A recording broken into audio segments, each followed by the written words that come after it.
everyone to our webinar today organized by GC Innovate. We are part of the Kronos Group, and I'm really pleased that we are here together with the people from the Juristen, Larissa and Chris, and Stitched, a MarTech company, part of the Kronos Group, to give you more insights on this very interesting and burning question. From the agenda, I give a quick introduction about GC Innovate, what we do, and then we have, I think, two major topics for today. The first is give you more legal context. Larissa and Chris will give some insights, what has been decided, what is the legal context for it, and what is the impact on using Google Analytics on the Belgian market. And then we switch it over to Jente de Ridder from Stitched. He's a product specialist, so he knows the insides outs of Google Analytics, and he will provide some, let's call it quick wins to make sure that we do whatever is possible to continue using the Google Analytics tool. So before we start, I'm Dirk Vrijken. I'm working for GC Innovate. And GC Innovate is a Google Cloud Premier Partner, part of the Kronos Group. We represent all the technical experts that are working in the Kronos Group and that have a specialization on Google technologies. That can be on Google Cloud, can be on the Google Workspace side, but obviously also on the marketing technologies. So what we try to do is really make a difference with services. We have obviously a very good relation with Google, and we leverage that relationship to help you, our customers and people also inside the Kronos Group to work together and to support their business related to Google Cloud. As I said, we're part of the Kronos Group. We're a very large group with already over 8,000 employees, growing very fast, and also known for its pioneering work in new technologies, which we believe is really good, because if you have Kronos as a partner, then you can be assured that we are up to speed with the latest technologies.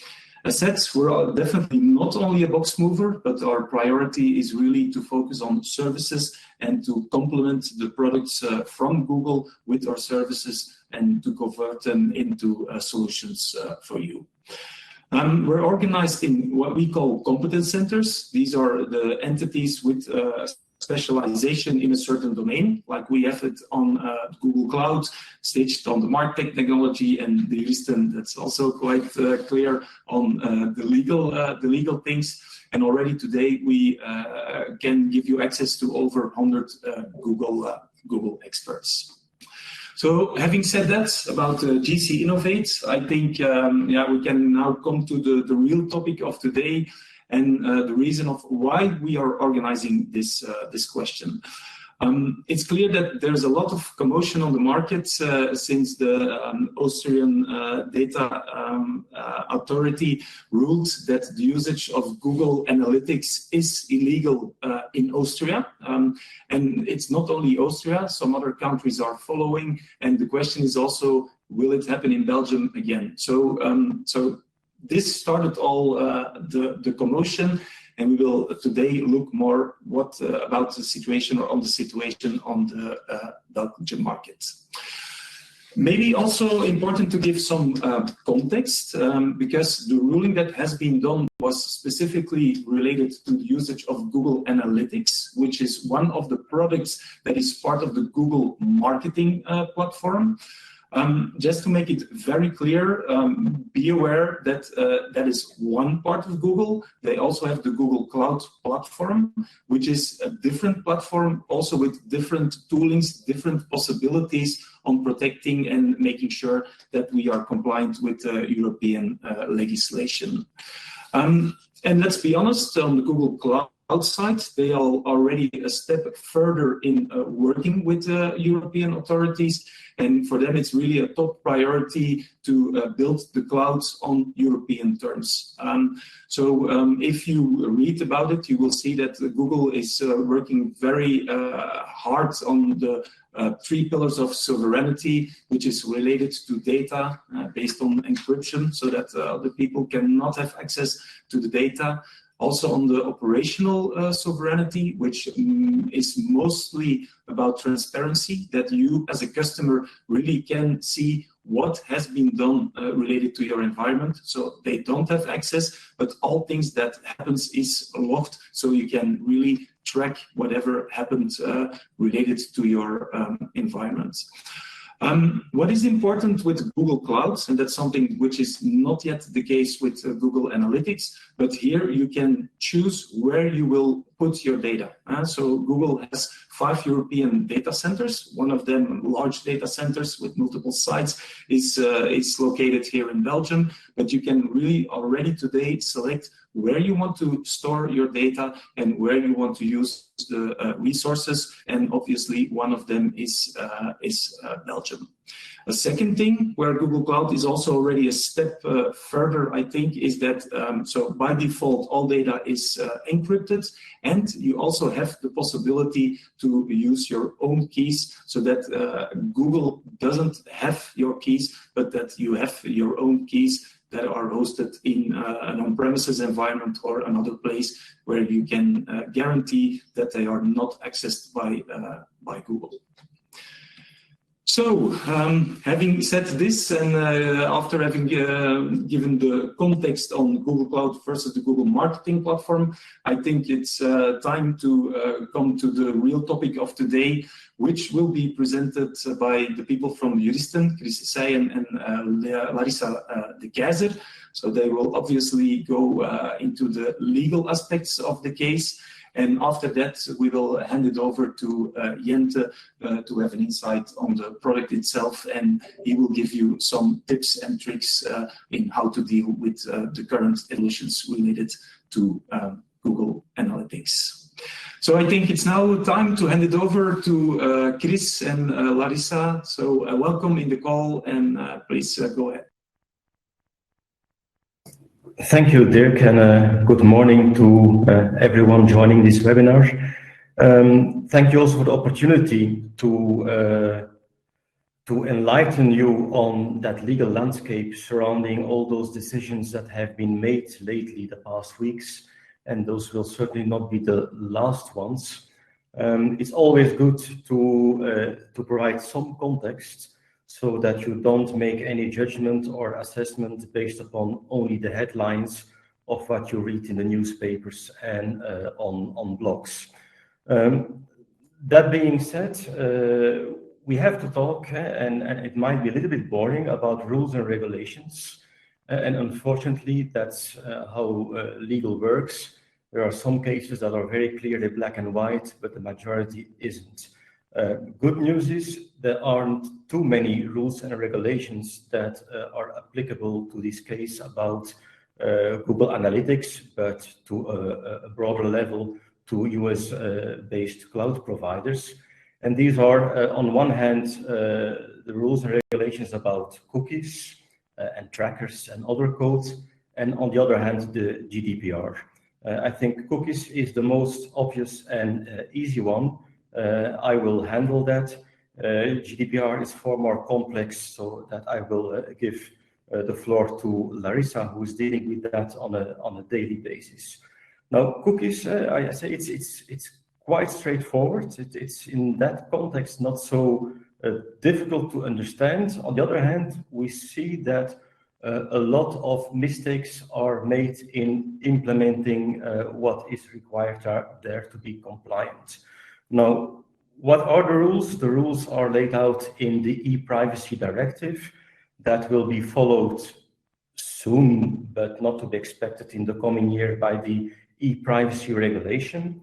The directive had the disadvantage that it was kind of vague, it needed interpretation. On the other hand, today we know what the interpretation is, and we should especially not expect that the regulation will be a major new milestone in that respect. It will just consolidate what we know today. And what is it that we know today and that is relevant to our case that we are discussing today? First of all, we have to take into account that we say, okay, e-privacy, this is about cookies. Actually, it is written in a technology-independent way. It does deal with cookies, but with also trackers, with all kinds of code that is implemented, client-side, server-side, etc. But even it could be applicable to technologies that we don't know yet today. So that's, I think, a major remark that we have to make. But then, and that's very important, what is it that the e-privacy directive imposes when we want to use cookies or related technology? So the major principle is that consent is required. And I know, I agree, when we say consent is required, this is rather vague. And in the beginning, there was a lot of room for interpretation. In the meantime, that has been fine-tuned. It means consent is only valid. And for that, they make a little link or a bridge to the GDPR, the concept of what is good consent. It needs to be informed. People that give their consent to something need to understand and realize what they are consenting to. So that's one element. Second element is that consent should be explicit and active. All very generic terms, but that is like the solution to the vagueness in the beginning, like can a checkbox be pre-checked, yes or no? Answer is today, we know it, no, it cannot be, because if it's pre-checked, then you don't have to give an active consent, you don't have to do anything. So that's that other element. Last element is that the consent needs to be free. That means that if you are inclined not to give your consent, that you should not be punished for that. So it cannot be that a website or a service will work only depending on you agreeing to give your consent on the placing of some cookies or other tracking technology. Last bullet, just to be complete, consent needs to be specific. But if you use like a cookie banner or a cookie pop-up, then it is specific that the consent is about the use of the cookies. Another example, that is the reason why the consent that is hidden somewhere in a privacy declaration to which you consent is not a valid consent, because that's not explicit, just something vague. Maybe last topic to mention here about the cookies, there is indeed an exception, which is the exception for strictly necessary cookies. It sounds very obvious, but also there has been a lot of confusion. It needs to be said that strictly necessary isn't the same as useful. And we see sometimes people trying to bring certain technology under, yeah, but it's to the benefit not only of us, but only of you as a visitor. And as an entrepreneur, I can agree that you feel like that, but it's not supported by the e-privacy directive and the interpretation thereof. So strictly necessary cookies are really cookies. Without it, the website or the service would not work. And for those, obviously, you don't need to get the consent. So I think that about cookies, I've taken enough of your time. The real issue also that has been taken into account by the Austrian Data Protection Authority, later in France as well, and in the future we'll see maybe in Belgium, that is the rules of the GDPR and how do they apply to the use of, in those specific cases, Google Analytics, but it could also be to other technology. So I give the floor to Larissa. Yes, thank you.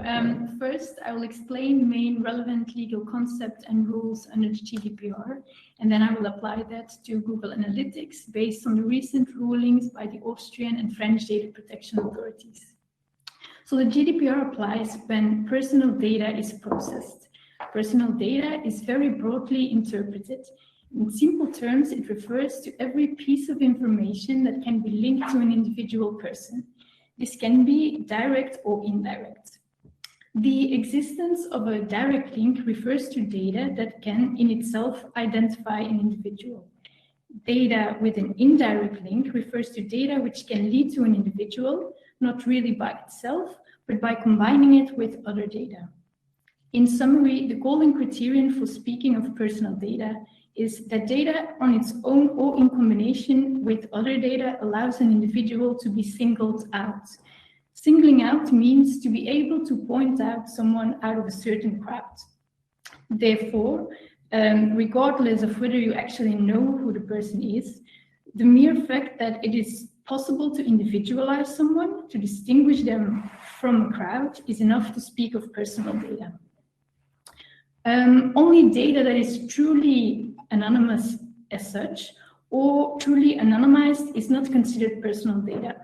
This means that there never was a link to an individual, or the link must be irreversibly broken, and there's no entity that can re-identify the individual by reasonable means according to the state of the art.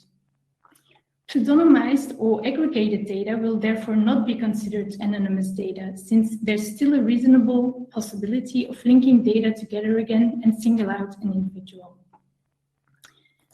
So, yeah, we're gonna, this is an extra for the audience, but we can skip that. Yes, so the next concept is the transfer of personal data outside the European Economic Area, or the EEA. The EEA includes every EU member state, plus Norway, Iceland, and Liechtenstein.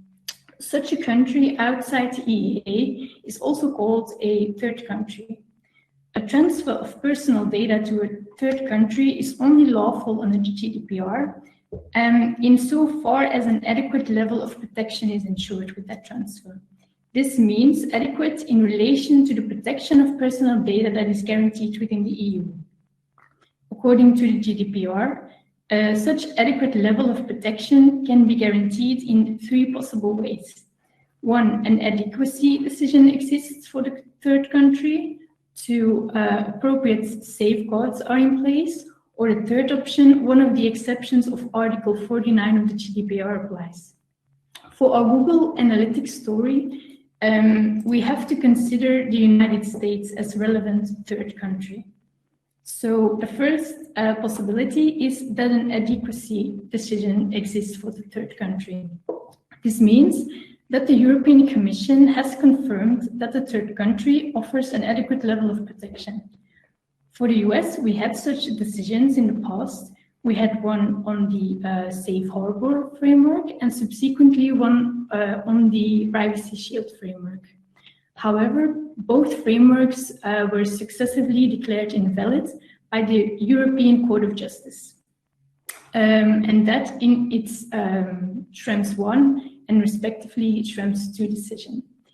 These declarations of invalidity were due to the fact that the ECJ concluded that the US does not offer an adequate level of protection due to the existence of surveillance legislation. After all, there are laws in the United States, such as Section 702 of the FISA Act, which allow United States authorities to request access to all personal data that US electronic communication service providers hold on EU citizens. Conclusion, at present, the transfer to the US, one cannot invoke the existence of an adequacy decision. In the absence of such a decision, appropriate safeguards must be provided. The most efficient and practical means that the GDPR indicates is the conclusion of standard contractual clauses, or SCCs, approved by the European Commission, so they need to be concluded with the entity in the third country to whom personal data are transferred. The Schrems II judgment is particularly important here, as the ECJ ruled that the conclusion of SECs is not sufficient to guarantee appropriate safeguards where the third country is the United States, precisely because of the existence of this surveillance legislation. In the case of a transfer to the US, the ECJ states that additional protective measures must be taken. Such additional measures can principally be of an organizational, technical, or contractual nature, but contractual measures can principally be, in the case of the US, will not be a real solution, since contractual obligations are only legally binding for the parties of the contract and will not extend to US authorities. According to the European Data Protection Board, organizational measures will also not be sufficient, at least not by themselves. But as a technical measure, you can think of anonymization, encryption, or pseudonymization done by the EU controller or EU processor before the data ends up with the US entity. In case you cannot provide appropriate measures either, there's a last resort, and that is the presence of one of the exception situations of Article 49 of the GDPR. And only one option is really relevant for our story, and that is when the data subject has explicitly consented prior to the concrete transfer. But beware, in order for this to be a valid consent, quite a few conditions must be met. We already know that consent must be explicitly, freely, specifically informed, given by the data subject. But in addition, the GDPR explicitly states that for a transfer, the data subject must be informed in advance of the possible risks of such a transfer. In concrete terms, as a controller, you must inform the data subject that by giving his or her consent, there's a risk that US authorities will be able to access his or her personal data. Okay, let's apply this to Google Analytics. Does the GDPR apply? In other words, are personal data being processed? So, yeah. Okay, so it is true that Google Analytics, the tool, transmits certain data from the website visitor's browser to the servers of Google in the United States. In the specific recent cases before the Austrian and French data protection authorities, it was established that the following data are processed by Google Analytics: the IP address of the device of the visitor, unique online identifiers of the visitor, unique online identifiers of the website operator, the HTML title and address of the website, as well as the specific pages visited by the visitor, and also information about the browser, operating system, screen resolution, language choice, and the date and time of the website visit. Both the DPAs concluded that all these data, at least by combining them, allow to single out an individual, and therefore they can be considered personal data, and the GDPR applies. Specifically for the IP address, this was actually already stated in recital 30 of the GDPR. Specifically for the visitor's online identifiers, both DPAs concluded that these are unique identifiers which are really intended to differentiate individuals. In other words, they're really meant to single out individuals, which is very logical since an analytics tool can only add value to the extent that it can distinguish visitors in order to analyze their behavior on the website. Okay, what about the IP anonymization function in Google Analytics? The mere fact that Google Analytics provides an IP anonymization function cannot simply lead to the conclusion that no more personal data are involved. First of all, the IP address itself is only no longer personal data once it has been properly anonymized. Google itself explains on its website that the IP address is anonymized shortly after it is transferred to Google Analytics. Technically, this means that for a certain period, even if it's very short, The IP address will be personal data at Google Analytics. The French DPA concluded in its case that since it was not clear and not proven that the anonymization takes place before the transfer to the service of Google in the United States, from a technical view, there's a potential access to the entire IP address before it is anonymized. In addition, the anonymization function only concerns the IP address. The other data listed previously, including the online unique identifiers of the visitor, remain unaffected, thus remain personal data since they can, at least by combining them, single out an individual. So both the Austrian and the French DPA concluded that by using Google Analytics, there's a transfer of personal data to Google LLC located in the United States.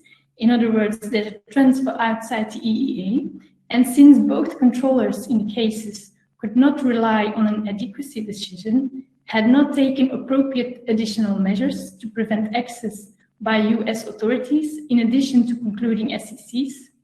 And furthermore, since no prior explicit consent with an explanation of the transfer risks had been obtained, the transfer to the US was not GDPR compliant because an adequate level of protection could not be guaranteed.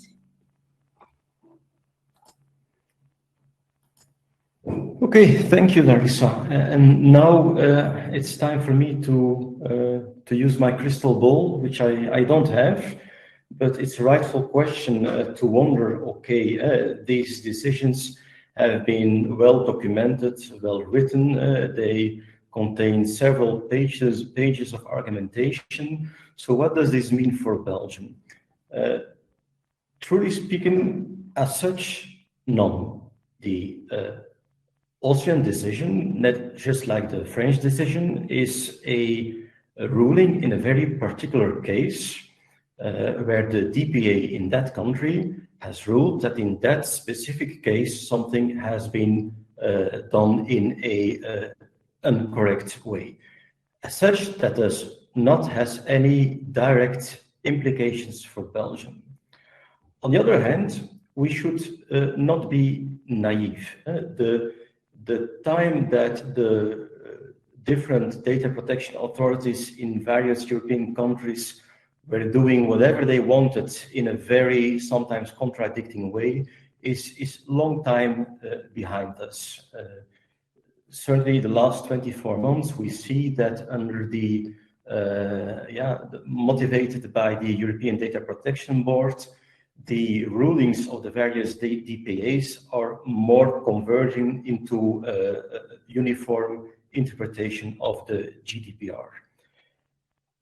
This is specifically the case for the Austrian and the French decision, where they explain in their ruling that they have come to their decision after consultation with the other European data protection authorities. So that's a very important signal that we need to take into account. Also, it's important to give this additional context that those two rulings, and later the third one in Liechtenstein recently as well, are the result of a coordinated effort of the None of Your Business group of privacy activists led by the famous Schrems, who was already responsible for the rulings on the Privacy Shield and the Safe Harbor. And he has started in total 101 complaints against various companies in various European countries, of which 4 cases are also pending in Belgium. So it is a matter of time before our Belgian Data Protection Authority will also have to provide a ruling. And today, with the information we know today, we see no indication that it would be different. It's important to emphasize also that those 4 cases pending in Belgium, 2 are related indeed to Google Analytics. The 2 others are related to Facebook. This is just to illustrate that it's not some kind of hunting down Google Analytics. It is a kind of testing in a broader context of US-based cloud providers against the consequences of the invalidation of the privacy shield and the safe harbor, and how can we deal as Europeans with these US-based companies. And again, every case can be different. It is not necessarily that Facebook will undergo the same ruling as Google Analytics, just as Google Analytics might be a different case than the use of Dropbox or any other US-based cloud solution. But the legal context that has been given earlier by myself and by Larissa, and the elements that are taken into account by the data protection authorities will indeed apply in Belgium. So I think we can today say, okay, that's fine. We know now how the Austrians and the French look into this. Let's wait and see what's going to happen in Belgium. But I think wait and see would demonstrate a positivity that everything will end well. And it might be better to think about, okay, what can we do? What are the risks, etc. But I'm sure that Jente, who is the expert, what I call under in the motor of all these tracking technology, will be able to give some more insights on that. So I am happy to hand over to Jente.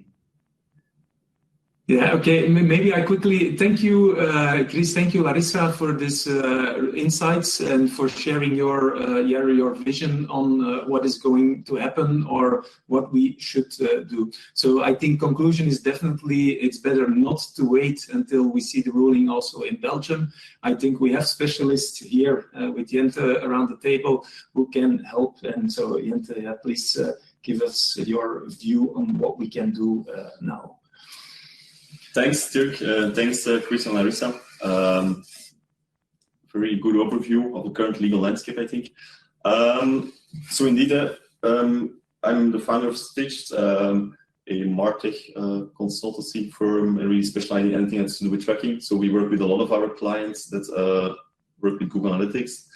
And we have had many questions on this topic, but also before on anything that has to do with GDPR. Not everyone has been waiting until now to do something.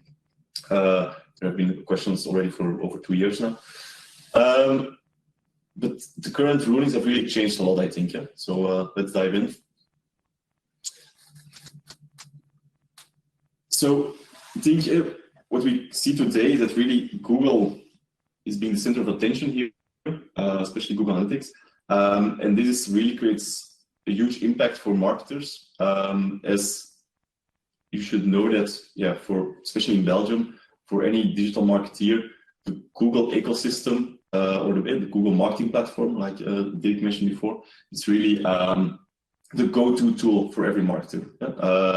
We educate our students to work with the Google technology so that they can find a job faster.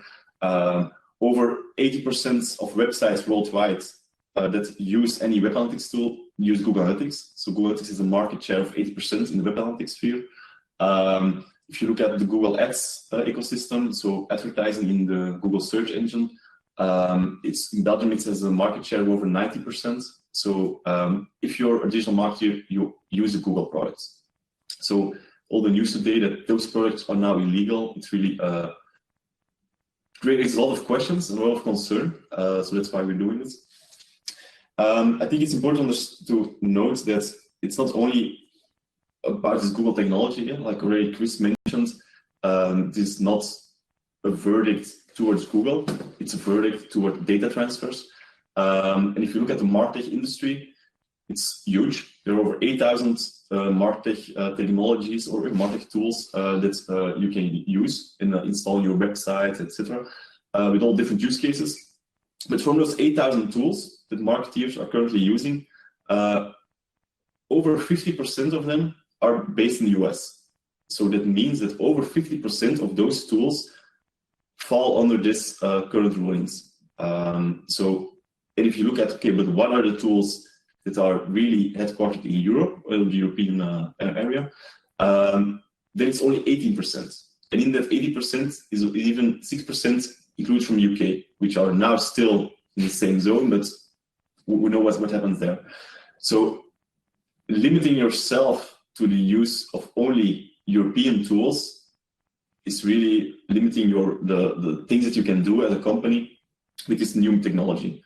And so it's really about having the questioning yourself, right? What is the value that we get from this technology, and why are we using this in the first place? And can we find alternatives that are completely European based? And that's a big question that everyone is struggling with today. So currently I see two options. It's also what we advise to our clients. So the first option is, all right, I'm going to be talking mainly about Google Analytics, but as mentioned, it's also for other tools. But the main option now is really, okay, we'll stick to Google Analytics, we'll continue using it because we see the value that it provides to us as a company. Yeah? We use the data in the tool to activate in our marketing campaigns. We use it for our search engine optimization, etc. We use it for personalizing our website experience. So all valuable things that you can do with this data being gathered in a web analytics tool. If you choose to do that, then you should really be aware of the risks being involved with the precedents that have now been ruled in Austria and France. You should be aware that there's a certain risk, and you need to think about how will I limit this risk. So what are the precautions that I can take to really make sure that Google Analytics is as compliant as it can be.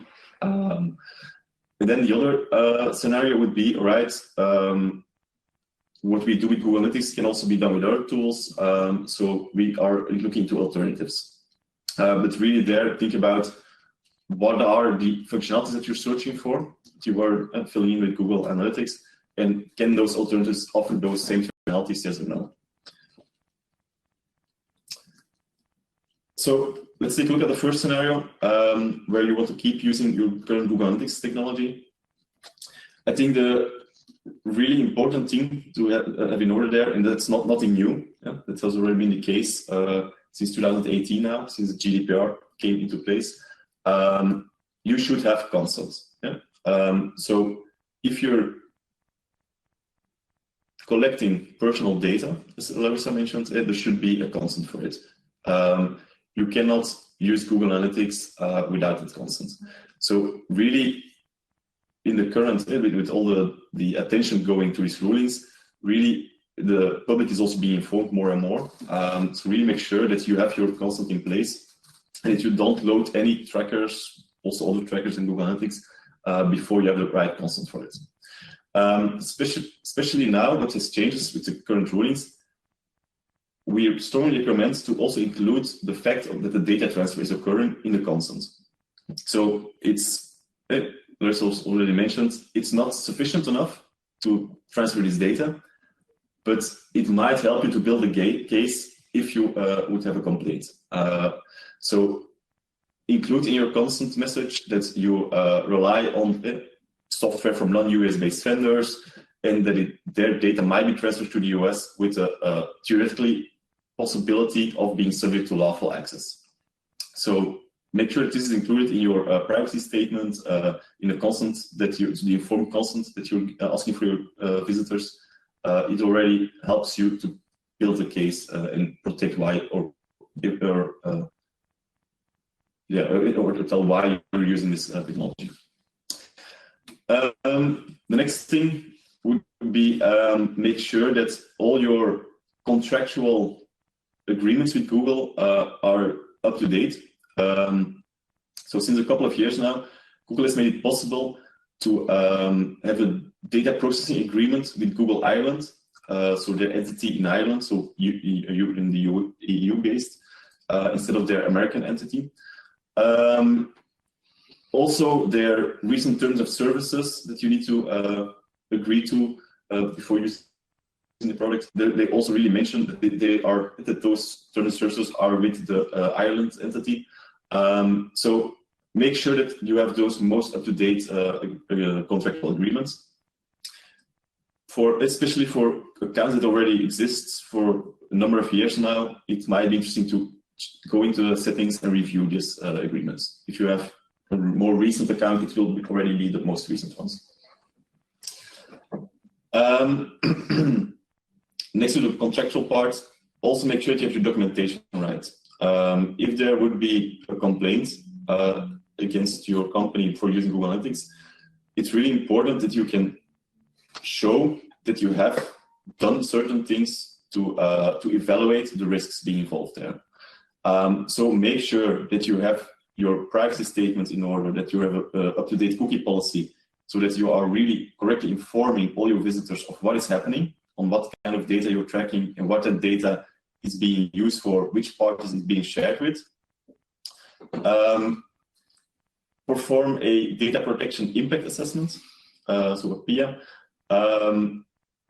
You should do this for every technology that you use. So every data collection that you do, you should really evaluate, all right, what is the risks for the data subject here, that this data might be leaked or might be consulted by someone else. Part of that PIA should also be that you review the TIA, then again, all these abbreviations, that you review the TIA that Google Ireland has done with the Google US entity. So Ireland has made a TIA available where they assess the risks of the data being sent to the US. Because your contract is with Google Ireland, so they're responsible for the data transfer now. Also make sure, and that is something that we don't often see, so for every external party that you give access to his data, have a DPA in place, data processing agreement. So you should, because you're providing access to personal data for other parties, so make sure that you have the right contracts in place, which that include the responsibilities and how this data should be handled. Having this documentation in place already proves that your company has been thoughtful about collecting this data and that they do care about personal data, and they don't just ignore it. And then you have some features in Google Analytics itself, so within the technology that you should apply or configure to make sure that everything is as compliant as possible. The first one is data sharing. So when you create a Google Analytics account, Google will ask you if you want to share the data with them. They will mostly ask permission based on technical support, etc. But note that there is really a different kind of the permission that you can provide. With the current rulings in place, I would really disable all data sharing options.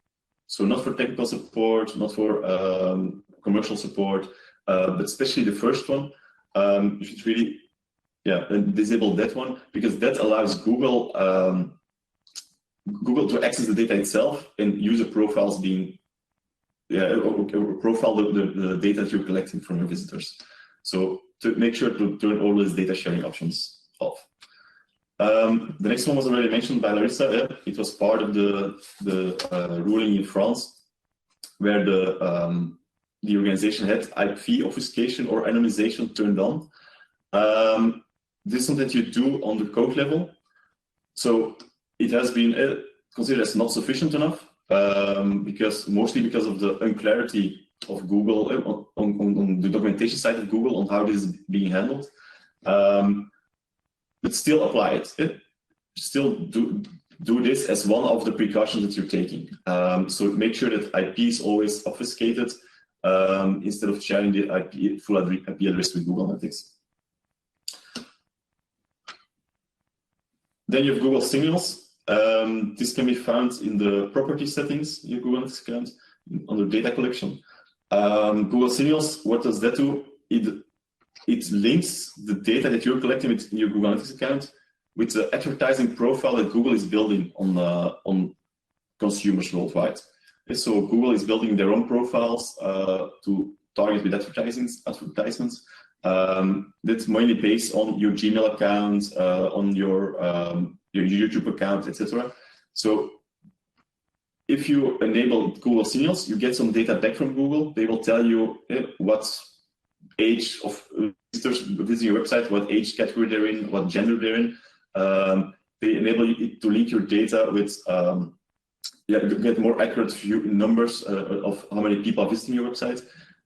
But it does open the door to data sharing and profiling. So it's definitely clear that this option should not be enabled in the current landscape environment. Then you have the user ID functionality. What is user ID?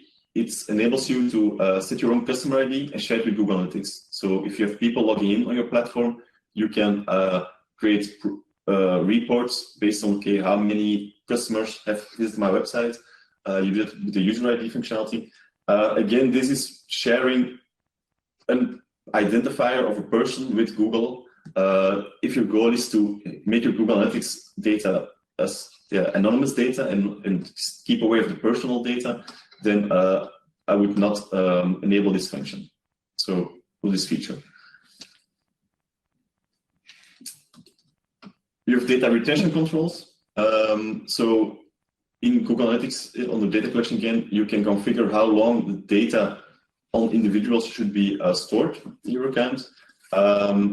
Make sure that you have this set to a certain limited amount of time. What the right amount of time is depends on the industry that you're in and how you're using the data.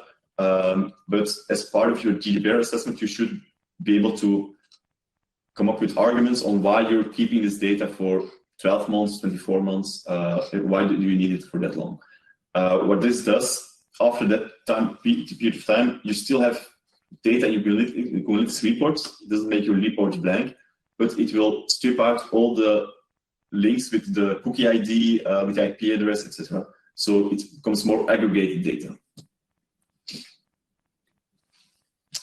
And then lastly, another data governance feature that you have is linking the Google Analytics data with other Google products.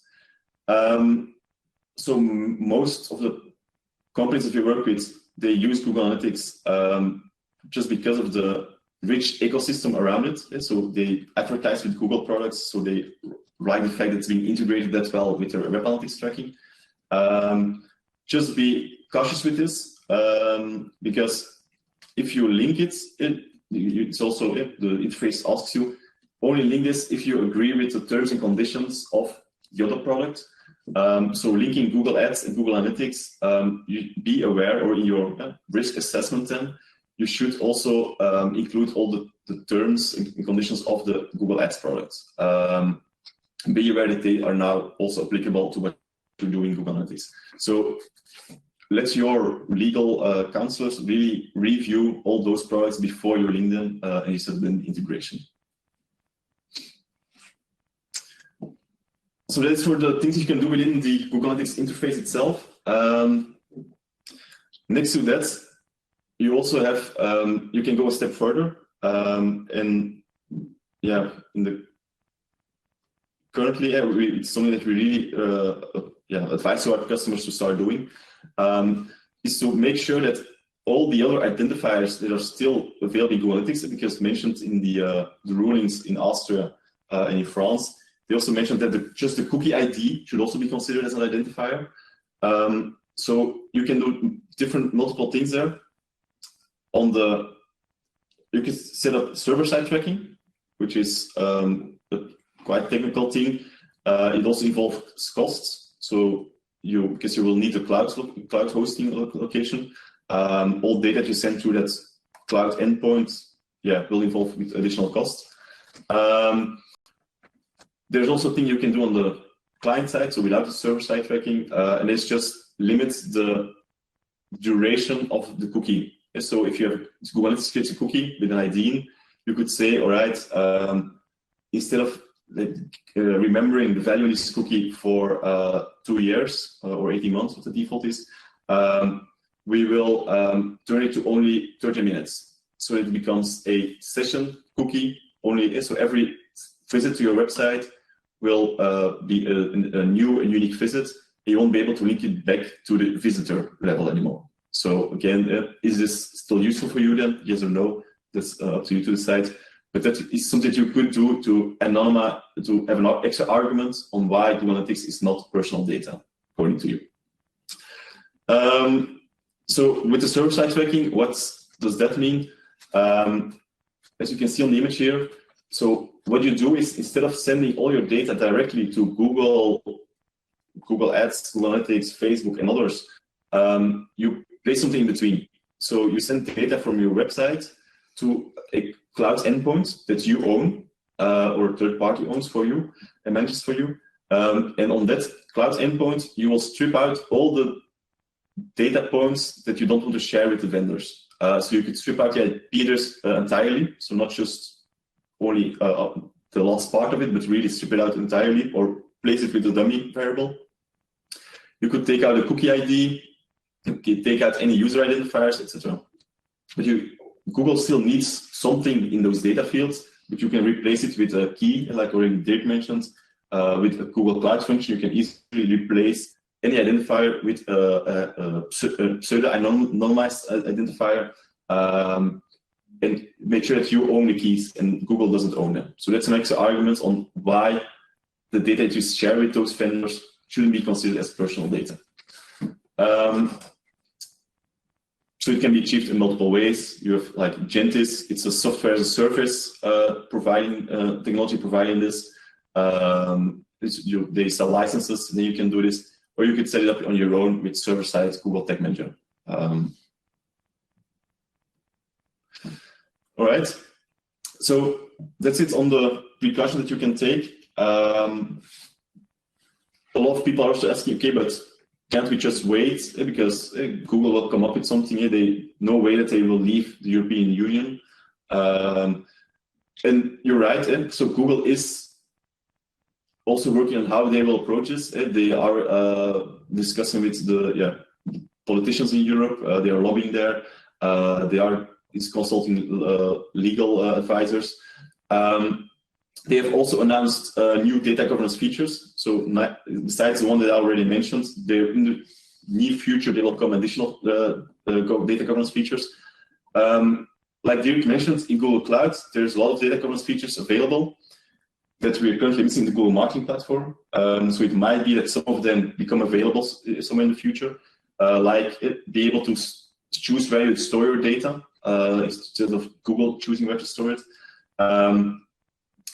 But it's still uncertain if these kind of features will become available for everyone using the product, or maybe only for premium Google Analytics customers. So there's no clear message from Google on that front.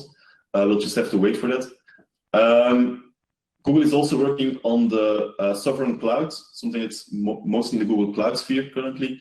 But in France and in Germany, they've made agreements with other parties, and they will be able to, what I just mentioned, the server-side tracking and the anonymization there, they will do this for all traffic being sent to Google. So they're the party in between, the third party in between, and they will de-anonymize all data that is being transferred to the United States. So we put some links in the slides that you can read on the news articles there.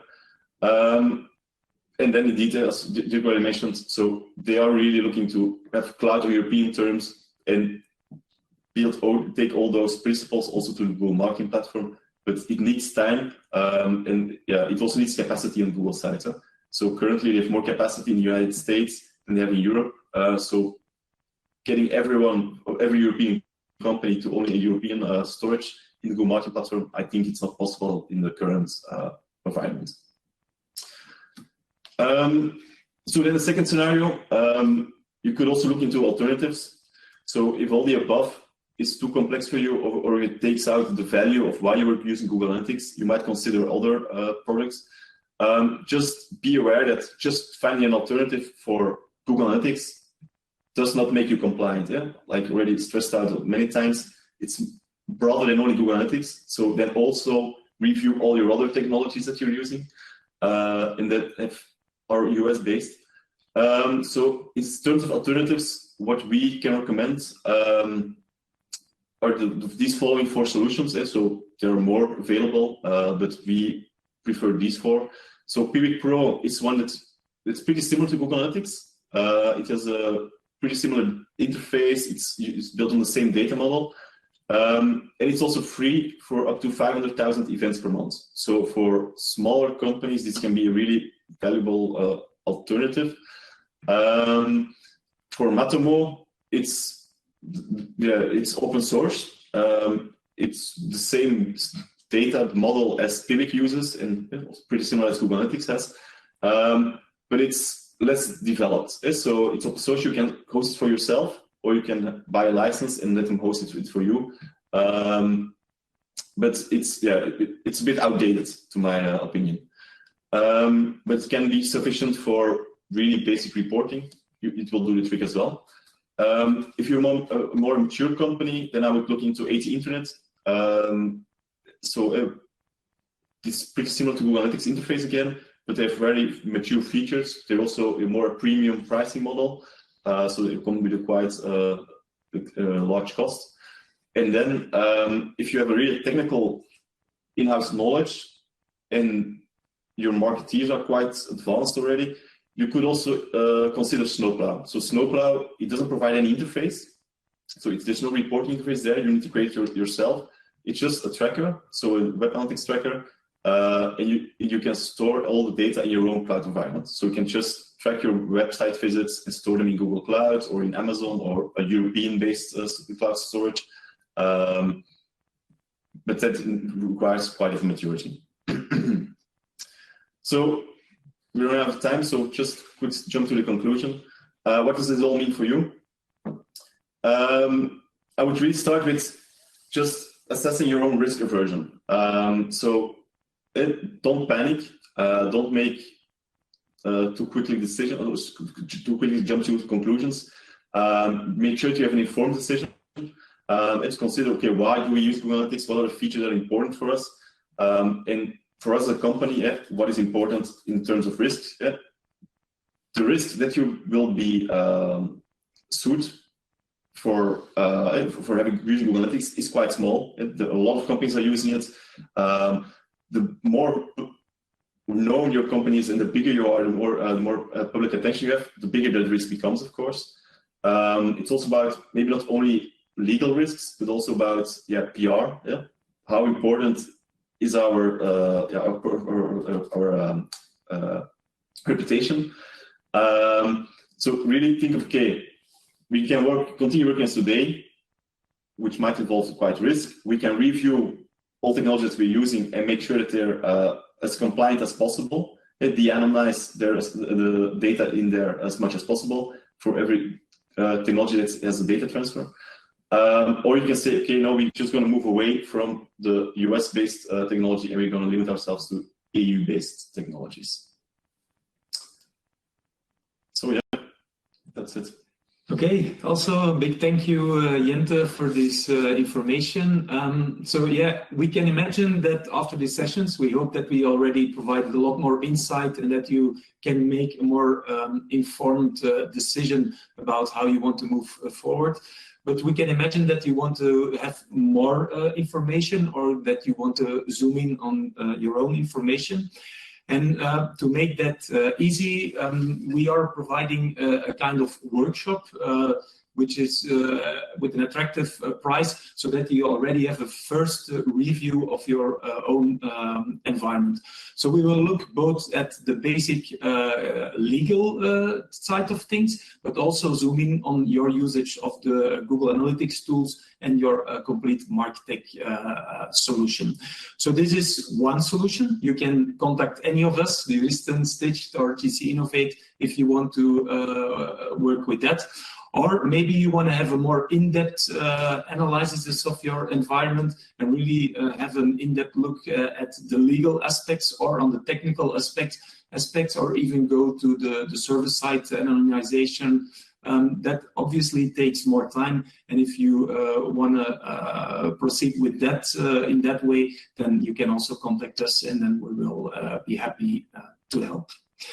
Okay, so we also received a lot of questions during the call. So for the people that have the time, because we know that we are running out of time, I think we can continue for some time to respond to the questions. For the people that don't have the time to stay with us for the Q&A, we have recorded this session, and that will be shared, so then you can listen to the Q&A part afterwards, and we will obviously also share the slides. So, okay, let's go to the questions. And then, yeah, okay. Okay, there we go. Okay, first question. We see some media websites who allow you to watch accounts by accepting cookies. Otherwise, you need to pay to read the content. Is it then maybe not valid anymore? So yeah, I think that Larissa can also answer this question, or Chris. Yes, we see the question, and I like the part maybe not valid.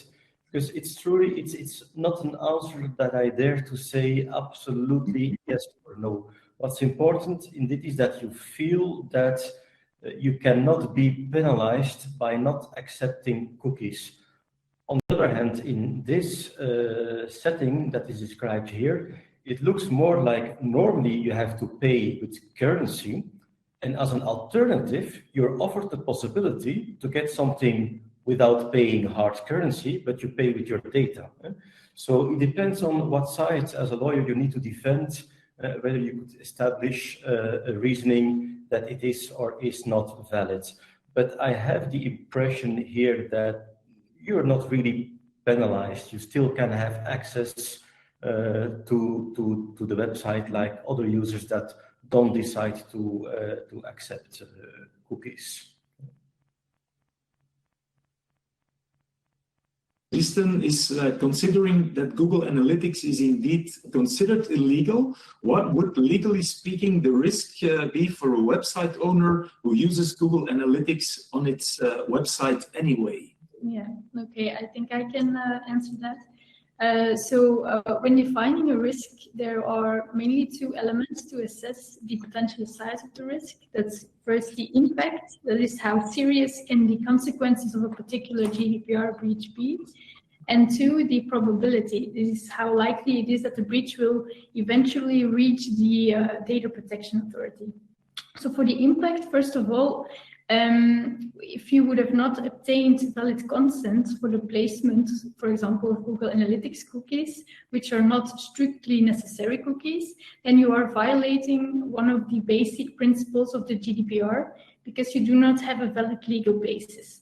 That alone could, in theory, lead to an administrative fine of up to 20 million euros, or whichever is higher, 4% of the total worldwide annual turnover of the preceding financial year. So the authority will of course always take into account all factual circumstances when determining a concrete fine, such as the potential number of data subjects affected, the potential risks for data subjects, and so on. But please note that the online tracking and the possibility of surveillance by authorities are considered potentially high risks for individuals. A second example, suppose you have obtained a valid consent for the placement of analytical cookies and you use Google Analytics, then there will be an invalid transfer, possibly, of personal data to the US. And in that case, too, it is theoretically possible that it can lead to a fine up to 20 million euros or 4% of the total worldwide annual turnover. But the more effective measures you take, as Jente explained, the better it will be for your defense. Those measures should mainly focus on preventing US authorities from accessing personal data, but that will require a case by case to see how effective those measures taken really are. And then 2, you have the aspect of the probability, so the chances that there will be actually be a case against your business. And as explained already, the more you are in the spotlight as a company, the greater the potential risk. Mainly larger, well-known companies with a broad audience, it's more likely that eventually there will be a bad-tempered customer who knows something about GDPR and lodges a complaint. It's, by the way, not that difficult to check whether a website uses Google Analytics or not, since there are easy and free tools on the market to see all cookies placed by a website. So yeah, in addition, a complaint could also be lodged by an angry ex-employee, for example. So the probability of the risk, therefore, varies greatly from one company to another. Yeah. I just want to add one thing that I appreciated about Jente's earlier remark. Besides the money we're talking about, like all those millions of fines, okay, if you're just an SME, 4% of your annual turnover will not mean millions. But on the other hand, you have also the reputation factor that you have to take into account. If you do B2B, you might say, okay, I don't care so much. I have my well-established customer base. But if you're a company doing business with consumers that has a lot of media attention, like your financial institution or like our office, if you claim to know something about GDPR and you would be found not compliant, well, even if the penalty, the fine would not be huge, the reputation damage can be enormous. So it's indeed a case-by-case evaluation that you will need to make, also taking into account the slider that Jente has been using, like how much risk awareness or how much willingness I have to assume some risk. Maybe, Chris, there's a question that a bit continues on what you just said. So they ask, what type of companies are here involved? Is it only in a B2B modus or B2C or in any case? Yeah. Well, first of all, I think today that it's not on the radar of the data protection authorities to go hunting themselves. They have other priorities, which are also important maybe to some of our audience, which is like direct marketing. That's really on the pinpoint of the data protection authorities. I don't think they will be actively investigating this kind or another type of company. On the other hand, whether you do B2B or B2C, even in a B2B environment, when I'm a professional customer and I visit your website to learn about your products, you will collect personal data of me, and I can be offended by the fact that you don't do it according to the rules. So that's one element. The other element is that the more volume you have on data subjects that are visiting your website and with whom you're dealing, just from a statistic point of view, the more likely it is that one day or another you will run into some problem. I think, does that answer the question? Yeah, okay, thank you. So the next question is a bit more about the product. So I think we go back to Jente now. It's about product linking. So what about data import from your CRM tool in this case? So indeed, you have a feature in Google Analytics that allows you to upload certain data or link the Google Analytics to your CRM. The question is always what way the integration is. So I would stay away from uploading CRM data to Google Analytics itself, but you can still use Google Analytics data to Google Analytics data in your other environments. So if you have, for instance, a cloud environment where a lot of customer data lives, and the cloud environment is considered as, okay, we are all right there, then you could just export your Google Analytics data and send to your cloud environment. Again, the key to stitch those two data sources together, make sure that is a encrypted key or an anonymized key that only you can translate back, and that this has no meaning to Google. But really stay away of uploading personal data in Google Analytics itself. That would be my advice there. Okay, and the same kind of question is here. What about data sharing between different Google products? And then the question was more specifically towards Data Studio. Yeah. So Data Studio is just a way of visualizing data, and typically would not have the level of detail there that becomes personal data. It will be more on an aggregated level, trying to visualize trends, report on that. So I don't really see a problem with sharing the data to Data Studio and visualizing it there. The problem is because it's in where you collect the data. It's really about, okay, I'm collecting this data, I'm storing it somewhere. That's where the current rulings are focusing on. It's not about, okay, where is this data being shown afterwards? What is important with Data Studio is, again, the access to the data. So Data Studio enables you to share your Google Analytics data with other parties. So really control of who has access to this data. And you should keep a log of who accesses data in what moments in time. Yeah, and then there's another question. Suppose that they are using the alternative solutions that are, for example, European companies, but they import the data back into Google tools like Google Spreadsheets. And by the way, there you have the choice where you will store the data, but also Data Studio. So then you have a tool, a marketing tool that is compliant, but you bring it back to Google environments or other American cloud tools. How should we look at that? Well, I think it's not necessarily wrong again. We mentioned two examples here, Google Spreadsheets, Data Studio, but it would need to be investigated if you import it or send it to those solutions, what exactly the data transfer is. It can be using the other Google Cloud environment, which is on the European side, which is encrypted with keys that are under your control, etc.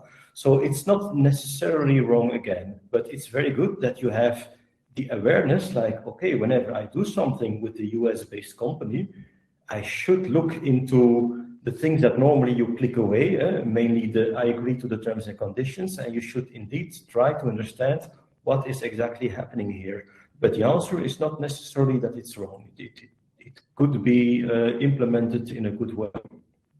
Okay, thank you. One more legal question. It's about when you have a data processing agreement with every partner, but what if you are the marketing partner and the client gave you access? Who is legally responsible for this?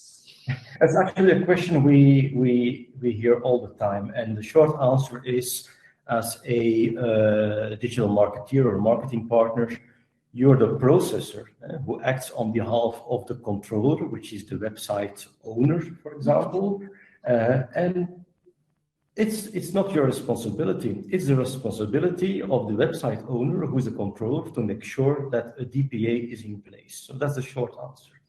On the other hand, we usually advise people on the side of the technology providers or the service providers, like digital marketeers. We always recommend to take the initiative to propose their own DPA. Why? Because in that case, you're in control and you might be able to negotiate some terms and conditions where you have the latitude in the DPA that are beneficial to you. Like you can insert a limitation of liability, you can make sure that it's very clear what kind of measures you take and what kind of measures you don't take. So as such, it's not your responsibility, but I think you have all the benefits of trying to impose your terms. Okay, then we also have a question about the effect of limiting the cookie lifespan to a short session length, 100% direct visits, because consent is needed to be, or the consent should be renewed every time. Is that the case or not? No, so limiting the cookie lifespan of Google Analytics, I was talking about. So limiting Google Analytics cookie to 30 minutes or something like that doesn't make it it's not directly linked to the consent itself. So you can ask for consent, store that consent in a cookie, not the Google Analytics cookie, that's something else, and then just keep track of the preferences of the visitor. So those will remain in the browser that the visitor is using, but limiting the Google Analytics cookie, that's the GA-ID, that is just how Google identifies the browser. So if you limit that, then every time the person comes back to the website, it will be considered as a new unique visitor instead of someone who was returning to the website. So in your reporting, you will see the impact of that, but you will it's independent of the consent that you're asking. So you don't need to ask for consent every time again. I agree with Jent, and I think maybe the person who asked the question was confused by the duration of the consent as such, where indeed it's known today that you cannot ask for the first visit only the consent and then for years do nothing anymore. So that's not possible. On the other hand, it also does not mean that for every new visit you have to ask again the consent for the cookies and the trackers, etc. There's something in between, and that's something that a good consent management tool will allow you to do, to set it like, okay, we ask you for your consent again after 1 year, for example, but above all, provide the possibility somewhere on the website in an easy way, so not hidden somewhere very deep, to change your preferences. Like in your first visit, you didn't agree to the placement of cookies, that you can indeed invoke that consent management tool again and change your consent or withdraw your consent. So that's very important, but there's no obligation to ask it all over again. All right. Thank you. Yeah, we also have a question if there's a difference between GA3 and GA4. Maybe Jente, you can handle that. I can try to answer it. Just looking up here. So no, there's so the difference with GA4 is that they will indeed already automatically take care of some of the privacy precautions. GA4 already stops using the IP address automatically, so you don't need to configure it yourself. But in terms of how the product is being used, it's the same. So currently, it's still the data transfers occur in Universal Analytics, and in GA4 doesn't change anything. So the configuration that you need to do might be a bit different, but the core problem here stays the same. Okay, I think we can maybe take one last question. Yeah, there was also one, let me see. Yeah, about, so now we're focused on the American providers. So is there any difference if we would work with providers from Asia or Russia or whatever? So what is it really only focused on American players, or do we have to see it more as a general issue when you're working with players outside of Europe? And Chris, that's maybe one also for you. That's someone we should tackle. First of all, what we have explained and what we know today, and the very specifics of these decisions from Austria, France, and the ones that will be following the coming weeks in Europe, they are related towards the US. And the main argument there, or the main problem that arises, is those surveillance capacities by the US government. In other words, if you transfer your data to somewhere else in the Americas or to a country in Asia, you still need to think about, okay, this is a third country, so we have to make sure that there's an adequate level of protection, which means you will need to do what they call a TIA, so you will need to investigate locally what are the laws, what is the jurisprudence, how does people there deal with data. But at least the surveillance issue as such that exists in the US, as far as I know, is not applicable in, for example, Mexico or whatever. If you would transfer to China, the answer might be different than the one I'm giving now. That needs to be investigated. Chris? But yeah. Chris, am I right that this is about European citizens and it's not about a company based in Europe? So as long as any company in the world collects data from European citizens, so also an American company collecting data from European citizen, they should oblige by GDPR, right? Yes, exactly. Yeah. All right. Okay, I think we can conclude now. So thanks again to all speakers, to Jente, to Chris, to Larissa for sharing your thoughts. I can imagine you still have a lot of questions because it is a complicated topic. I think a key message is doing nothing is probably not the best idea. And so, yeah, we are here to help. We will share our contact details from both the Juristen, from Stitched, from ourselves. So if you have any questions about this topic, about Google Analytics, but also about Google Cloud, we can definitely help you. So please contact us. I repeat that we have now made a starting offer, so a bundle where we look at the most important things. So that's probably a good start if you don't know what to do now.